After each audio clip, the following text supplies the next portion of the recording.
Hello everyone.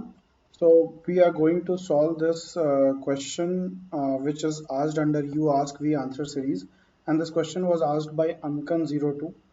तो question क्या है? क्वेश्चन है on a 8x8 chessboard in how many ways can two squares be chosen such that they have only one corner in common. तो इसको solve करने के लिए पहले समझ लेते हैं कि क्या है, क्वेश्चन क्या है. तो एक छोटी सी ग्रिड बना देता हूँ मैं, not a 8x8 grid but एक just for the sake of understanding एक ग्रिड बना देते हैं. मान लो इस तरीके की एक ग्रिड है.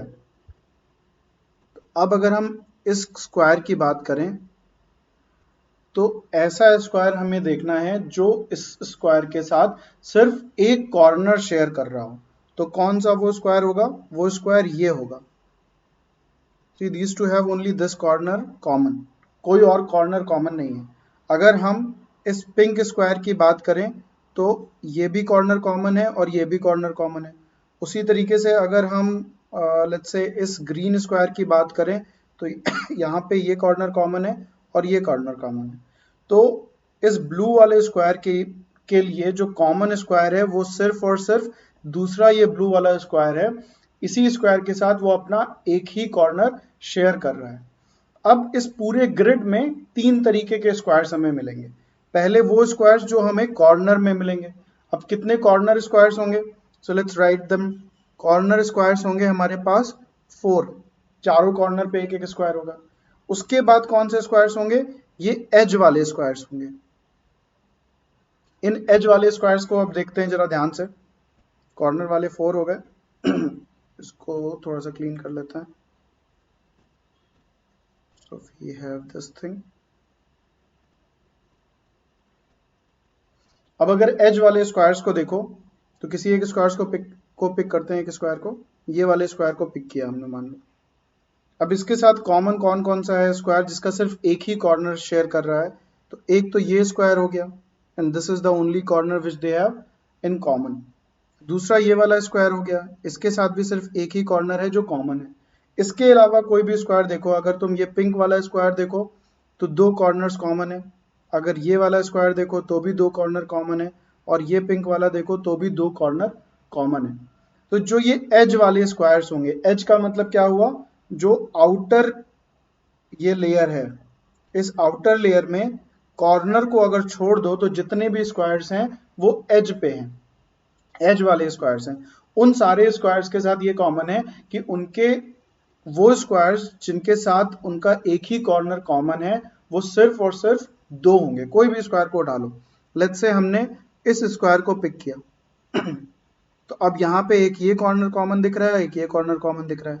इसके अलावा कोई भी और स्क्वायर नहीं है. So this is one square and this is another square.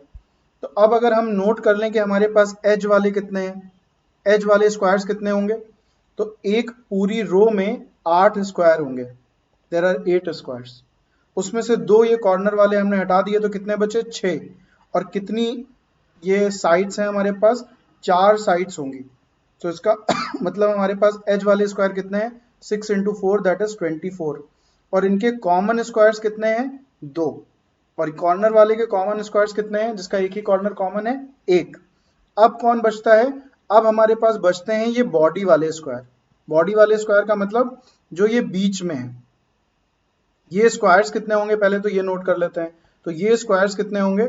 Body में कितने स्क्वायर्स होंगे? बॉडी में स्क्वायर्स होंगे, अगर 8x8 की ये मैट्रिक्स है यानी कि ये चेसबोर्ड है, तो इस तरीके से देखो, ये 8x8 की है, हमको इधर देखना है. तो ऊपर एक यूनिट कट गई, एक इधर यूनिट कट गई, तो ये जो ये हाइट बची है कितनी बची? 6. उसी तरीके से अगर इधर एक यूनिट कट गया और इधर एक यूनिट कट गया तो ये लेंथ कितनी बची? 6. तो बॉडी में कितने स्क्वायर्स होंगे? 6 इंटू 6 दैट इज 36 स्क्वायर्स. अब इनके साथ कितने कॉमन है हमको ये देखना है, तो ये भी देख लेते हैं. इसको रब कर देता हूँ और क्विकली एक फटाफट एक और ग्रिड बना देता है. तो अगर हम दूसरी ग्रिड बनाएं,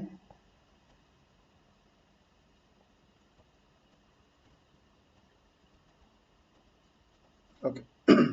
पहले तो बॉडी वाले स्क्वायर्स कौन है? जो ये पिंक रीजन के अंदर हैं, ये बॉडी स्क्वायर्स हैं. ठीक है. अगर देखो तो यहाँ पे एज कितना है, 1 2 3 4 5 है, और 1 2 3 4 5, 5 क्रॉस 5 की मैट्रिक्स है या ये ग्रिड है।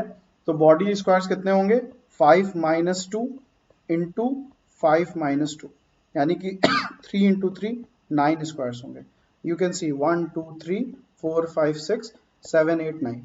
ठीक है, तो ये हमारे पास फॉर्मूला होता है n-2 स्क्वायर।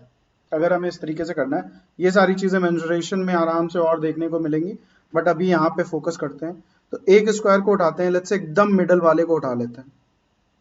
अब इससे देखो, एक ये स्क्वायर कॉमन मिल रहा है, एक ये कॉमन मिल रहा है, एक ये कॉमन मिल रहा है, और एक ये कॉमन मिल रहा है। 4 कॉमन मिल रहे हैं, कोई भी स्क्वायर उठा लो। लेट्स से ये 3 नंबर वाला उठा लिया, तो 1 2 3 और ये 4। तो बॉडी वाले स्क्वायर्स के साथ कितने स्क्वायर्स मिल रहे हैं, 4 स्क्वायर्स मिल रहे हैं। अब क्वेश्चन क्या है, in how many ways can 2 squares be chosen. तो अगर कॉर्नर वाला स्क्वायर हमने पिक किया 4C1 तरीके से, तो उसके साथ जो काउंटर पार्टी है वो एक ही तरीके से पिक कर सकते हैं। सो इंटू 1 प्लस, अगर हमने एज वाला स्क्वायर सेलेक्ट किया यानी कि 24C1, तो अब हर स्क्वायर के पास कितने ऑप्शन है, 2।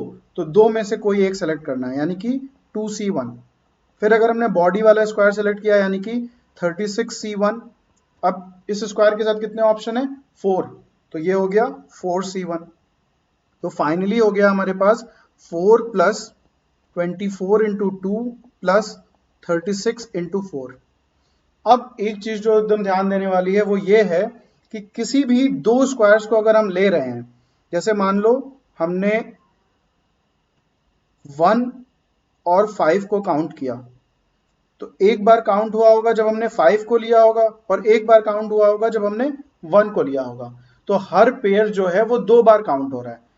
जब हमने 1 को लिया तो 1 के साथ ये वाला, लेट्स से ये x है, ये काउंट हो रहा है, और फिर जब x को लिया तो ये वाला 1 काउंट हो रहा है, लेट्स से ये y है, तो ये x और y, जब y को लेंगे तो भी x काउंट होगा, और जब x को लेंगे तो भी y काउंट होगा। इट्स लाइक हैंडशेक, जब दो लोग हैंडशेक करते हैं तो हैंडशेक एक होता है लेकिन दोनों लोगों के लिए काउंट होता है, राइट। तो उसी तरीके से हर पेयर हमारा 2 बार काउंट हो रहा है। तो इस डबल जो ही काउंटिंग हो रही है, इसको रिमूव करने के लिए हम क्या करेंगे, 2 से डिवाइड कर देंगे। अब देख लो, तो ये 2 हो गया, ये 2 कैंसिल हो गया, ये 2 हो गया, that is 2 plus 24 plus 36 into 2, that is 72, that is 24 plus 74, that is 98। So once you have an idea about these squares, corner, edge and body, तो अब चाहे 8 क्रॉस 8 का हो या 10 क्रॉस 10 का हो या 5 क्रॉस 5 का हो। अब कैट में क्या होगा, 8 क्रॉस 8 का अगर देंगे तो कोई काउंटिंग नहीं कर पाएगा, तो लोग या तो तुक्का मारेंगे या छोड़ देंगे। अगर इसकी जगह 8 क्रॉस 8 की जगह 5 क्रॉस 5 दे देते तो क्या होता कि हर बंदा इसको काउंट करने में लग जाता। वैल्यू छोटी आती, आंसर के जो नंबर होते हैं वो छोटे होते हैं।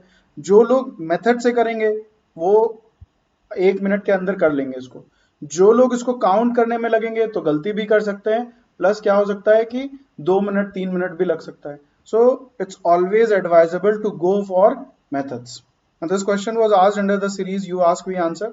हम लोग ये सीरीज रन कर रहे हैं, हमें जहां पे भी कोई भी क्वेश्चन, कोई भी डाउट स्टूडेंट के मिल रहे हैं, अगर हमारे सामने आते हैं तो हम उसका वीडियो सॉल्यूशन बना के स्टूडेंट्स को देते हैं, अलॉन्ग विद सर्टेन कॉन्सेप्ट्स जो उस क्वेश्चन के बिहाइंड है या उसके कोई वेरिएंट है, वो सब कुछ समझाते हैं।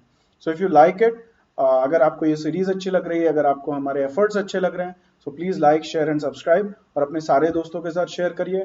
हमारा टेलीग्राम ग्रुप, व्हाट्सएप ग्रुप और फेसबुक ग्रुप्स के लिंक हैं, प्लीज उनको ज्वाइन करिए, so that you can ask any of your doubts and we can answer it. Thank you guys, all the best.